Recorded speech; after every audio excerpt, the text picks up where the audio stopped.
Hi, everybody. Welcome back to Harmon Speaks. Glad to have you here today. We're in an unusual environment because I've made a small change to my life. I am now working with our friends of Spark, the people who bring technology to you to help people with disabilities to lead independent lives with dignity. And I have become a volunteer with them here at the office. And this is our conference room. It is not my office. My office is a corner, but and that's okay too.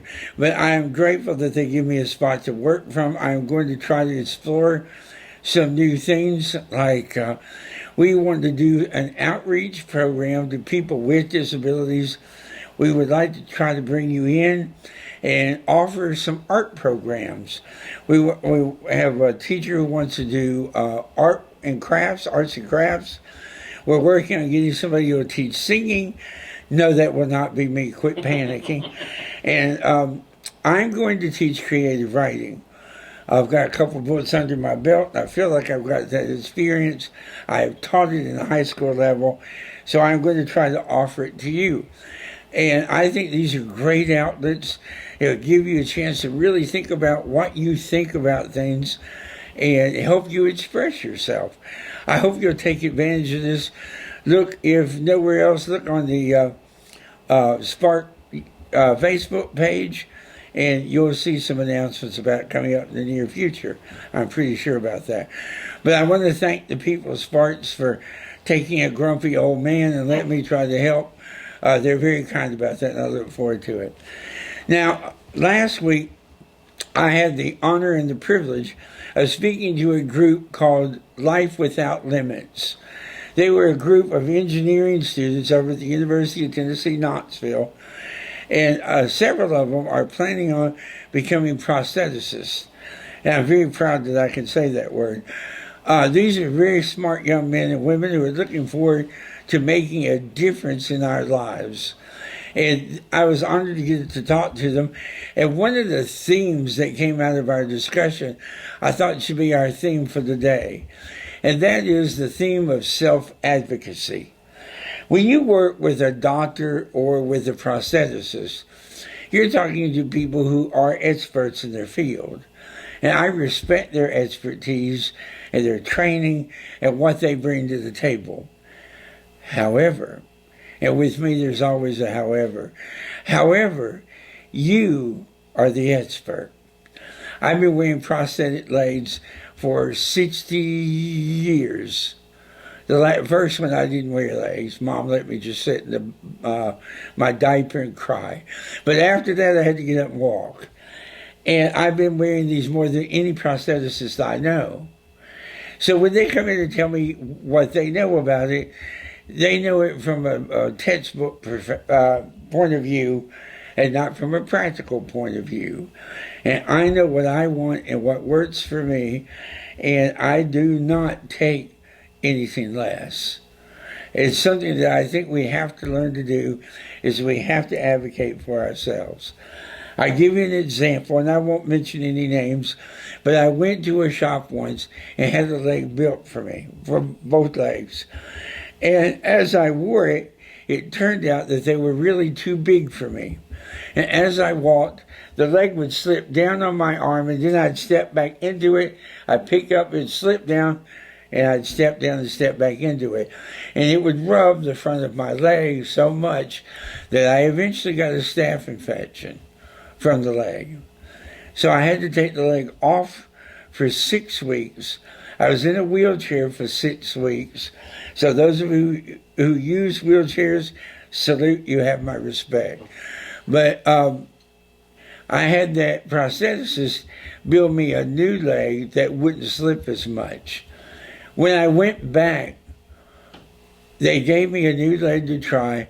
I put my leg in the prosthesis, and it didn't touch anywhere around the leg. It was twice as big as the other one, and there was no way I was going to accept that. I can't make that work, and I was not willing to destroy my leg. So I left. I didn't pay a nickel for anything, and I went to a prosthetist who would pay attention to me. And that's when I wound up with my friends at Faru, and they have helped me ever since. And one of the first things they did is say, do you want it to fit tightly or loosely? And I said, I think tightly, and so that's what they did. Also, when I went to Faru, this is one of the first ones they built me. These are rather heavy if you don't know. This is made out of acrylic, fiberglass, and carbon. You see there's a little rubbing on the back, and you see some black coming through. That's the carbon. The carbon gives it some of the shape, and the acrylic and the fiber are hard and hold it together. This is a titanium ankle. When wearing this leg, if I jump out of a helicopter, I'll die, but my ankle will survive. And I find some comfort in that, and I don't know why. And this is my cute little foot. This was probably the first time I ever had a foot that actually had toes. They're not individual, but they're extremely cute. Do I ever paint the toenails? No, never. Now, the thing that I did differently is I explained to them, and maybe some of you can relate to this, I am a plus-size man. I used to beat myself up about that. It's just who I am, and I don't care. I like what I do. I live the best I can. But sometimes I'm bigger than I am on other times. And I needed a prosthetic who could live with me and not make me ashamed every time I ate a donut. So what I asked them to do is to put this door in the back, which is what they call it, believe it or not. And if I can unstrap this, I'm going to, and show you how it works. This is Velcro, very scientific. And you undo it this way and the other. There we go. And then the door can open up like this. I'm not going to put it back together, but open up like this. And if your leg is a little bigger, you just tighten it a little looser. And you let your leg have a chance to breathe. It also gives you access to the padding in the bottom, so you can adjust that. This worked very well for me, and I like this structure.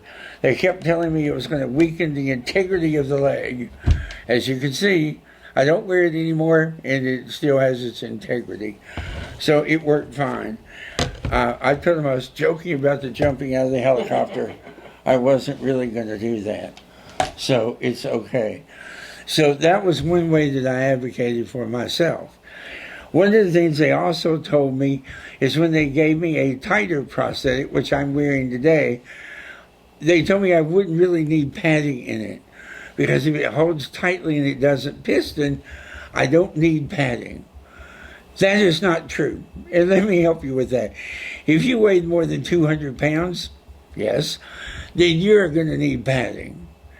And mathematically, maybe I don't, but realistically, I do. And so I have pushed and pushed and pushed until I have the padding I need now, and I can walk with comfort. And that helps me.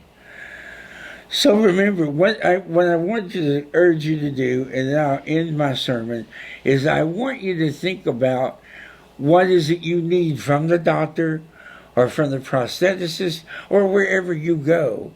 What is it that you need? And make sure when you get there that you tell them in whatever way you're comfortable what you need. If they understand that, usually they will meet you halfway and help you do that. If they don't, go somewhere else. Life is too short to wear a prosthetic that hurts you. A lot of prosthetists have the slogan that walking in our prosthetics should never hurt. And that's a beautiful sentiment, and almost is never true. So stick to your guns. If it's not comfortable, tell them right there. They do want to know. And help them help you to live your best life and your most comfortable life. This is a great world out there. I make this show for a reason. I want to encourage you to get out into the world and live independently, and as Spartan says, also with dignity. I want you to be able to enjoy your life, learn to love and live and have a great time. And if you can't get around or you can't get the help you need, then that's going to be hard to do.